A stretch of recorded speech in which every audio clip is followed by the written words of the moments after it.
I find chemtrails a difficult one because they don't, because obviously the explanation is they're contrails, they're condensation trails. But the chemtrailers don't deny the fact that there are contrails, do they? They just say there's contrails and there's chemtrails. Yeah, well, most of them make a distinction at the kind of technical level. They say contrails disappear quickly, like they come out of the plane and then they just disappear within like a few seconds or a few minutes. Whereas chemtrails will last for hours, and they can spread out and cover the sky. And the way I explain that is I've got a whole bunch of books on clouds. I've got a whole collection of them on my bookshelf here. I'll just grab one of them. I got so hard to get them out of my bookshelf. Too many books. I've just got loads and loads of books like this that I've brought. This one's from the 70s, and it's called Clouds of the World. And you can like go through it and find the section on contrails.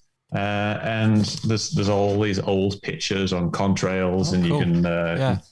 You can see them spreading out and things like that. And there's explanations, and this is like from the 70s, even older.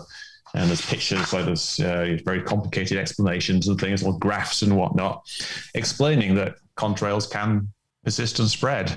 And I found this to be a very, very effective way of talking to people, because it's kind of hard for people, most people, to deny the existence of all these books going all the way back. I got some from the 1940s that discuss contrails. Of course, like if you're a flat earther, you're more likely to believe that everything is fake. Yes. But people who are more, somewhat more towards the mainstream, they just like believe they're being sprayed by toxic chemicals by the government. Then most of them will actually take on board these old books. So did you recommend it? Yeah, did you ever have much success with like kind of bringing people around? Yeah, I did, and a lot of it actually was from this type of thing. Okay. Like a lot of people, I made a video where I went through all these different books and just read the passage that says contrails can sometimes persist and spread for hours. All the way back to the 1950s, 1940s. Sure. And people have actually said that after they saw that video, they started to question things.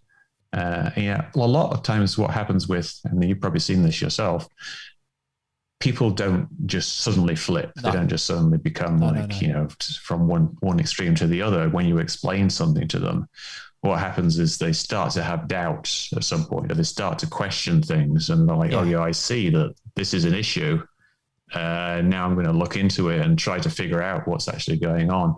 And you really got to kind of get them to the stage where they start that questioning thing. Yeah. And once they've started questioning, it's often can be quite rapid trajectory getting them out, but you've really got to get them on the road before you can push them along. Yeah, you're absolutely right. You've almost got to nurture it with them, haven't you? Because there's the flat earther I was talking about. He was quite a large flat earther, and he took a photo. He's big into his photography. He took a photo of Blackpool Tower with I don't know if you've seen it, with some of the mountains. I've seen it. The mountains behind. And he originally tried to figure how that would work on a flat Earth, and that was his original thinking. And then obviously over time, he's like, something doesn't